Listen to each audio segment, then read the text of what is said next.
Dear students, this is Praveen Kumar Agarwal from Management Department. Welcomes you in my today's lecture of Marketing Management.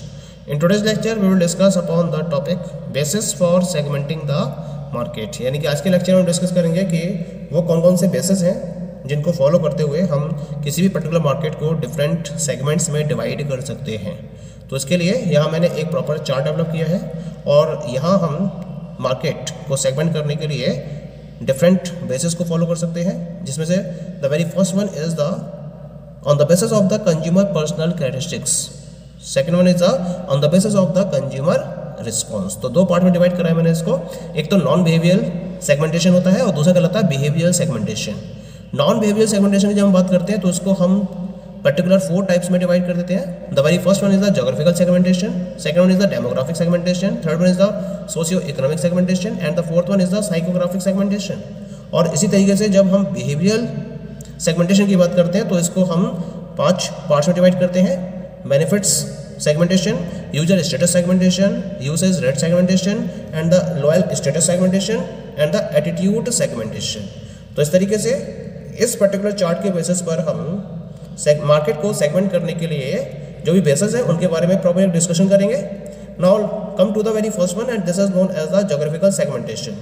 Segmentation जब हम geographical basis पर करते हैं, यानी कि हम जब कंप्लीट ज्योग्राफी को डिफरेंट पार्ट्स में डिवाइड करते हैं ज्योग्राफिकल फैक्टर्स को ध्यान में रखते हुए, तब हम इस सेगमेंटेशन को ज्योग्राफिकल सेगमेंटेशन का नाम देते हैं। अब ये ज्योग्राफिकल सेगमेंटेशन के रिगार्डिंग कौन कौन से फैक्टर्स कंसीडर किए जाते हैं, जैसे कि हम विलेजेस के बेसिस पर डिवाइड कर सकते हैं, लोकल मार्केट के बेसिस पर, जोनल रीजन के बेसिस पर, सिटी या मेट्रो के बेसिस पर डिवाइड कर सकते हैं मार्केट को, या पॉपुलेशन के रिगार्डिंग जो साइज ऑफ डेंसिटी है उसके रिगार्डिंग उसको डिवाइड कर सकते हैं, या कंट्री बेसिस पर डिवाइड कर सकते हैं, या फिर क्लाइमेटिक कंडीशन के बेसिस पर भी हम मार्केट को ज्योग्राफी के बेसिस पर सेगमेंट कर सकते हैं। जैसे हम विलेज की बात करते हैं तो इसमें क्या होता है कि पूरे एक कंट्री की बात करते हैं हम, तो पूरे कंट्री को हम डिवाइड कर सकते हैं किसमें, स्टेट्स में।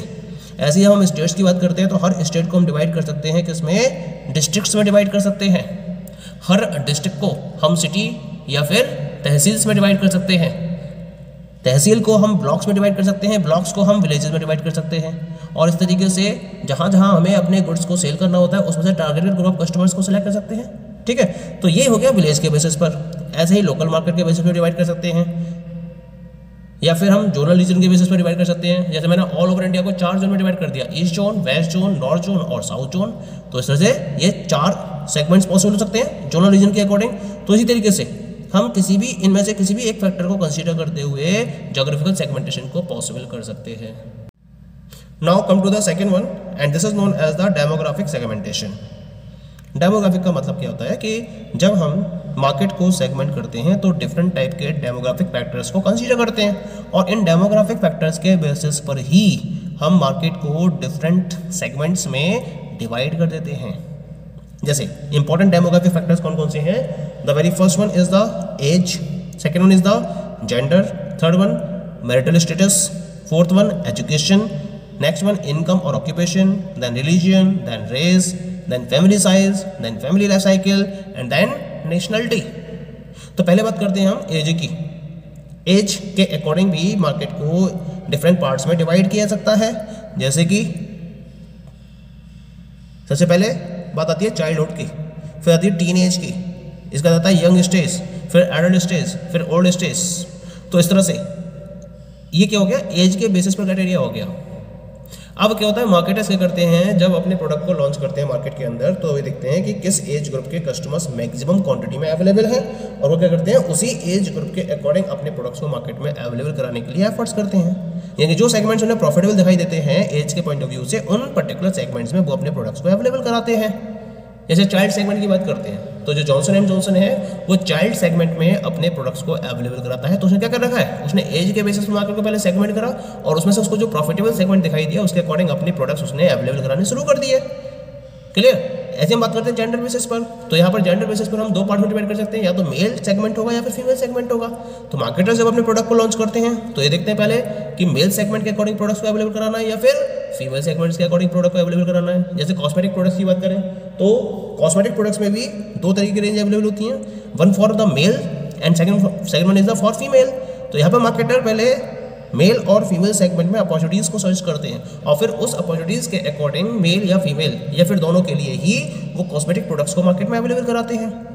ऐसी बात करते हैं मैरिटल स्टेटस की, a lots of products are there, a lots of companies are there जो सबसे पहले ये जानने में इंटरेस्टेड होती हैं कि मैरिटल या मैरिटल स्टेटस के अकॉर्डिंग कितनी पॉपुलेशन मैरिड है किसी भी कंट्री की या किसी भी एरिया की और कितनी पॉपुलेशन अनमैरिड है, और फिर अपॉर्चुनिटीज़ को सर्च करके उसके अकॉर्डिंग प्रोडक्ट्स को अवेलेबल कराया जाता है, क्योंकि दोनों ही कैटेगरी के पर्सन्स के द्वारा यूज किए जाने वाली प्रोडक्ट्स क्या होते हैं, अलग अलग होते हैं। तो कंपनी पहले देखती है कि वेदर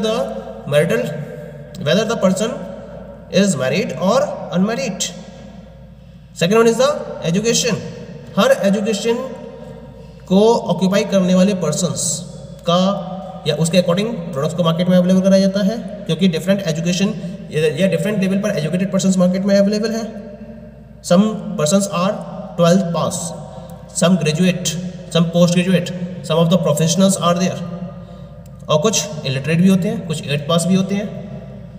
तो इस तरह से हर किसी का एजुकेशन लेवल अलग अलग होता है और उस एजुकेशन को ध्यान में रखते हुए मार्केट को सेगमेंट किया जाता है और उसके अकॉर्डिंग मार्केट में प्रोडक्ट्स को अवेलेबल कराया जाता है। Next one is the income और ऑक्यूपेशन। इनकम लेवल क्या है, जैसे इनकम लेवल पर हम मेनली 3 पार्ट में डिवाइड करते हैं, higher income group, middle income group and lower income group. लेकिन मार्केटर्स क्या करते हैं, इसको और भी ज़्यादा स्मॉल पार्ट्स में डिवाइड कर देते हैं। जैसे हायर इनकम ग्रुप की बात करें तो हायर इनकम ग्रुप में भी ये 3 पार्ट लेके चलते हैं। हायर इनकम ग्रुप में भी 3 पार्ट हुआ है, higher income group, middle income group और लोअर हायर इनकम ग्रुप। ऐसे ही मिडिल ग्रुप में भी 3 पार्ट होते हैं, higher middle income group, middle income group and lower middle income group, और लोअर इनकम ग्रुप तो लोअर इनकम ग्रुप है ही। तो इस तरह से डिफरेंट टाइप के इनकम को ध्यान में रखते हुए भी मार्केटर्स प्रोडक्ट की अवेलेबिलिटी को इंश्योर करते हैं। ऑक्यूपेशन भी बहुत मायने रखता है कि आपका ऑक्यूपेशन क्या है, whether you are in a service, whether you are in a job, whether you are in a business, whether the person is having its profession. तो ऑक्यूपेशन क्या है उसका, किस टाइप का बिजनेस वो कर रहा है या ट्रेडिंग में इन्वॉल्व है, किस टाइप के ऑक्यूपेशन में इन्वॉल्व है, उसको भी ध्यान में रखा जाता है और उसके बेसिस पर भी मार्केट को प्रॉपर्ली डिवाइड किया जाता है। नेक्स्ट वन है द रिलीजियन, धर्म क्या है, क्योंकि रिलीजियन बहुत ज़्यादा मायने रखता है किसी भी पर्टिकुलर पर्सन की परचेजिंग पावर पर। इसी वजह से रिलीजियन को ध्यान में रखते हुए मार्केटर्स क्या करते हैं, कंप्लीट मार्केट को डिवाइड कर देते हैं। जैसे रिलीजियन इंडिया की बात करें तो Hindu religion, Muslim religion, Christian religion, Buddhism religion, Jainism religion, different religions के पर्सन्स आपको यहाँ पर मिल जाएंगे और हर किसी की जो परचेजिंग पावर होती है, मतलब जो हर किसी की जो परचेजिंग हैबिट्स होती हैं वो डिफरेंट होते हैं।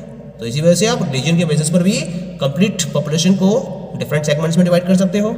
रेस, जाति के बेसिस पर भी, जैसे हिंदू सेगमेंट्स की बात करेंगे तो यहाँ पर बहुत सारी जाति हैं, अग्रवाल, वैश्य, या फिर बात करेंगे हम ब्राह्मण्स की, ब्राह्मण्स हैं, ठीक है, या फिर हम बात करेंगे दलित की, शेड्यूल कास्ट की, शेड्यूल ट्राइब्स की। तो इस तरह से रेस के बेसिस पर भी हम कंप्लीट पॉपुलेशन को डिवाइड करके डिफरेंट रेस के लिए अलग अलग टाइप के प्रोडक्ट्स को मार्केट में अवेलेबल करा सकते हैं। Next one is the family size, weather it is a small family size of a particular person या फिर लार्ज फैमिली साइज की, लार्ज फैमिली साइज है यहाँ पर, तो फैमिली साइज भी मैटर करता है और फैमिली के साइज को ध्यान में रखते हुए भी क्या करता है, मार्केट को प्रॉपर्ली मार्केटर्स के द्वारा सेगमेंट किया जाता है। ऐसे फैमिली लाइफ साइकिल की बात की जाती है कि लाइफ साइकिल क्या है फैमिली की, whether it is the newly married couple या married couple with small children,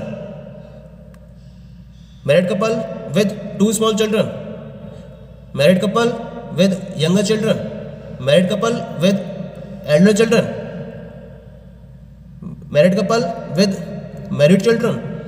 तो इस तरह से फैमिली लाइफ साइकिल को ध्यान में रखते हुए भी अलग अलग वे में मार्केट को डिवाइड किया जा सकता है। और लास्ट होता है इसके अंदर नेशनलिटी, नेशनलिटी को ध्यान में रखते हुए भी प्रॉपर्ली मार्केट को सेगमेंट किया जाता है। जैसे नेशनलिटी क्या हो सकती है, इंडियन है, अमेरिकन है, ऑस्ट्रेलियन है, चाइनीज है, यानी कि जो कंपनीज वर्ल्ड लेवल पर अपने प्रोडक्ट्स को अवेलेबल कराती हैं वो नेशनलिटी के पॉइंट को ध्यान में रखते हुए प्रॉपर्ली मार्केट को सेगमेंट करती हैं, ठीक है। So this is known as the demographic segmentation. Now come to the third one.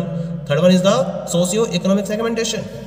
Socio economic में हम किन पर्टिकुलर फैक्टर्स को इंक्लूड करते हैं, जैसे कि इनकम, ऑक्यूपेशन, एजुकेशन, रिलीजियन और सोशल क्लासेस। ये मार्केट को सेगमेंट करने के लिए इंपॉर्टेंट सोशियो इकोनॉमिक फैक्टर्स रहते हैं, जिनके बेसिस पर मार्केट को प्रॉपर्ली स्मॉल पार्ट्स में या स्मॉल सेगमेंट्स में डिवाइड किया जा सकता है।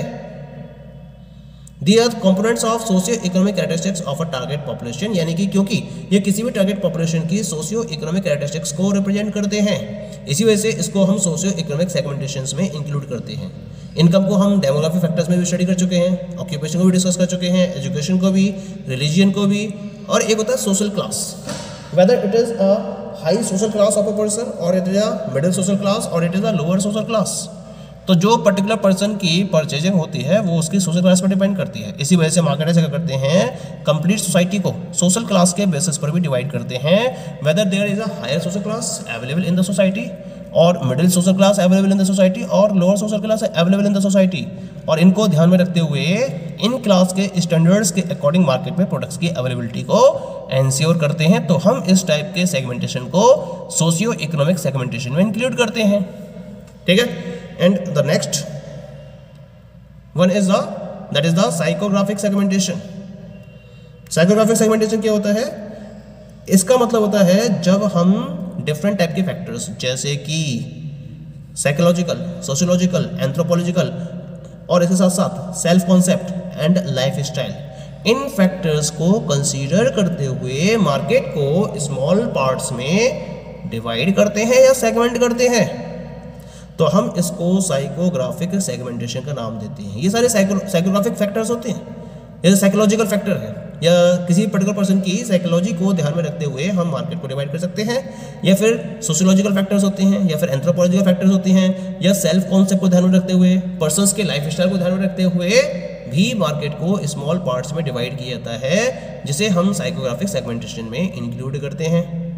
जैसे जो कॉस्मेटिक का मार्केट है, उस कॉस्मेटिक के मार्केट में लाइफ स्टाइल को ध्यान में रखते हुए डिफरेंट टाइप के कॉस्मेटिक प्रोडक्ट्स मार्केट में अवेलेबल कराए जाते हैं। ऐसे ही जब हम बात करेंगे गारमेंट प्रोडक्ट्स की,